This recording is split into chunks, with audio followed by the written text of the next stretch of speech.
আনা, তাদের জন্য যে কিছু করা, এটা কোনো সরকারই কখনোই করে নাই। আর আজকে আমরা যখন শেখ হাসিনা স্বৈরশাসকের বিরুদ্ধে আন্দোলন করছিলাম, ঠিক তখন আমাদের দল থেকে আমাদের নেতা জনাব মাহমুদুর রহমান প্রথম উচ্চারণ করেছিলেন, এই সরকারের পতনের পর একটা অন্তর্বর্তীকালীন সরকার হবে। আর সেই সরকার আমাদের দেশের যে অসঙ্গতিগুলো আছে, অনিয়মগুলো আছে, এগুলো দূর করার জন্য প্রত্যেকটা সেক্টরে একটা সংস্কার করবে এবং সংস্কার করার মধ্য দিয়ে যতগুলো অনিয়ম আছে সেই অনিয়মগুলো দূর হবে এবং দেশে একটা সত্যিকার অর্থে যখন একটা গণমানুষের শাসন উপযোগী একটা রাষ্ট্র ব্যবস্থা চলে আসবে, যখন স্বচ্ছতা আসবে রাষ্ট্রের প্রতিটা ক্ষেত্রে, ঠিক তখনই একটা সুষ্ঠু নির্বাচন হতে পারে। আমরা সেই ধারাবাহিকতায় লক্ষ্য করেছি যে সরকারের পতন হয়েছে, একটা আমাদের সেই চাওয়া অনুযায়ী পাওয়া অনুযায়ী আমরা যেটা চেয়েছিলাম সেই অনুযায়ী একটা অন্তর্বর্তীকালীন সরকার হয়েছে এবং আমরা যে কাঙ্ক্ষিত মানুষটিকে চিন্তা করেছিলাম উনি সেই সরকার প্রধান এবং সেই ধারাবাহিকতায় আজকে বিভিন্ন সংস্কারের জন্য কমিশন গঠন করা হয়েছে, তারা আজকে কাজ করে যাচ্ছে। সেই ধারাবাহিকতায় আমরা লক্ষ্য করেছি দেশের শ্রমিক সমাজের তাদের যে চাওয়া পাওয়া, তাদের যে ন্যায্যতা, তাদের যে অধিকার, সেগুলো প্রতিষ্ঠার জন্য এখানে আমাদের সুলতান ভাই উপস্থিত আছেন। ওনারা একটা শ্রম কমিশন দিয়েছেন, একটা রাফ আকারে দিয়েছেন, যেটা আমি কিছুটা পড়েছি, আমার কাছে অত্যন্ত সময়যোগী এবং অত্যন্ত গুরুত্বপূর্ণ মনে হয়েছে। এত যুগ ধরে কেউ এই ধরনের শ্রমিকদের জন্য, তাদের চাওয়া পাওয়ার জন্য, তাদের অধিকারগুলো প্রতিষ্ঠার জন্য এমন ধরনের স্পষ্ট আমাদের দেশের উপযোগী কেউ এভাবে কোনো কথা বলেনি। কারণ আজকে আমরা লক্ষ্য করেছি, আমরা কিন্তু শুধু গার্মেন্টস নয়, বিভিন্ন মিল কারখানার শ্রমিকেরা তারা যেমন তাদের অধিকার থেকে বঞ্চিত, ঠিক তেমনি আজকে যারা কৃষি কাজ করে তারাও তাদের অধিকার থেকে বঞ্চিত। আজকে তারা বাড়িতে কাজ করে তারাও সেরকম অধিকার পাচ্ছে না, কারণ তাদের কোনো অধিকারই নেই। তারা কি হিসাবে, তাদের কোনো আইডেন্টি নেই। তারা কি মাসিক হিসেবে করবে না ডেলি হিসেবে করবে, কিভাবে তাদের ন্যায্যতা পাবে, কিভাবে তাদের অধিকারগুলো প্রতিষ্ঠিত হবে, কোনো সরকারি তার এমন কোনো ব্যবস্থা নেয়নি। তাই আমি মনে করি যে আজকে যে আমাদের সামনে ওনারা যে প্রস্তাবনা দিয়েছেন, বিভিন্ন শ্রমিক সংগঠনের সাথে আলাপ আলোচনা করে আমরা মনে করি এটা একটা সঠিক প্রস্তাবনা।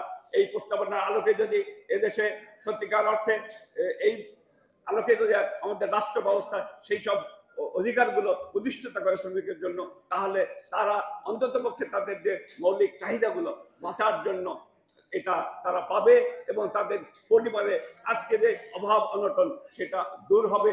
তারা আজকে একজন সত্যিকার অর্থে বাংলাদেশের একজন নাগরিক হিসাবে তাদের সেই যোগ্যতা নিয়ে, তাদের সেই বাংলাদেশে তাদের যে এতদিনের যে চাওয়া পাওয়া, এতদিন যে অধিকার বঞ্চিত ছিল, সেই বঞ্চিত থেকে কিছুটা হলেও তারা রক্ষা পাবে। এবং আমি মনে করি আমাদের যেই ধারাই আসুক পরবর্তী সরকার, তারা এটা গ্রহণ করবে। আর যদি তারা গ্রহণ না করে তাহলে আবার হয়তো আমাদের আন্দোলনের পথে যেতে হবে এবং আমরা চাই, নাগরিকত্ব চাই, এদেশের শ্রমিকদের ন্যায্য দাবিগুলো পূরণ হোক, তারা প্রতিষ্ঠিত হোক এবং তারা তাদের অধিকারগুলোর এতদিন যে বঞ্চিত ছিল সেই অধিকারগুলো তারা নিজেদের মধ্যে প্রতিষ্ঠিত করুক এবং তাদের পরিবারকে তারা আজকে কাঙ্ক্ষিত যে জিনিসগুলোর প্রয়োজন, মৌলিক যে চাহিদাগুলো পূরণ, সেগুলো তারা পূরণ করুক। এটা আমরা মনে করি। আমরা আমাদের দল থেকে আমরা বলেছি যে আমরা একটা কল্যাণ রাষ্ট্র চাই। কল্যাণ রাষ্ট্র, জনগণের কল্যাণের জন্য যে রাষ্ট্র ব্যবস্থা, সেই রাষ্ট্র ব্যবস্থা আমরা চাই, যেখানে অন্ততপক্ষে মানুষ তাদের যে মৌলিক চাহিদাগুলো সেগুলো পূরণের জন্য রাষ্ট্র ব্যবস্থা নেবে। তাদের শিক্ষা, ছেলে মেয়েদের শিক্ষা, চিকিৎসা, এগুলো রাষ্ট্রের আওতায় যাবে। যারা কাজ করতে পারবে না তাদেরকে রাষ্ট্র ভাতা দেবে এবং প্রত্যেকটা পরিবার দরকার হলে 4 জন যদি হয়, সেই পরিবারকে প্রত্যেককেই সেই একটা নির্দিষ্ট পরিমাণ আমরা বলেছি সেই টাকাগুলো তাদেরকে দেওয়া হবে। হ্যাঁ, যদি সেই ধরনের একটা পরিবারে 4 জন থাকে, 4 জনকে সেই টাকা রাষ্ট্র দেবে। এই ব্যবস্থা যদি চালু হয় তাহলে পর্যায়ক্রমে প্রতিটি সেক্টরে কল্যাণ রাষ্ট্রের যে সফলতা, যে সুফলতা, সেগুলো আমরা ঘরে ঘরে পৌঁছে দিতে পারবো।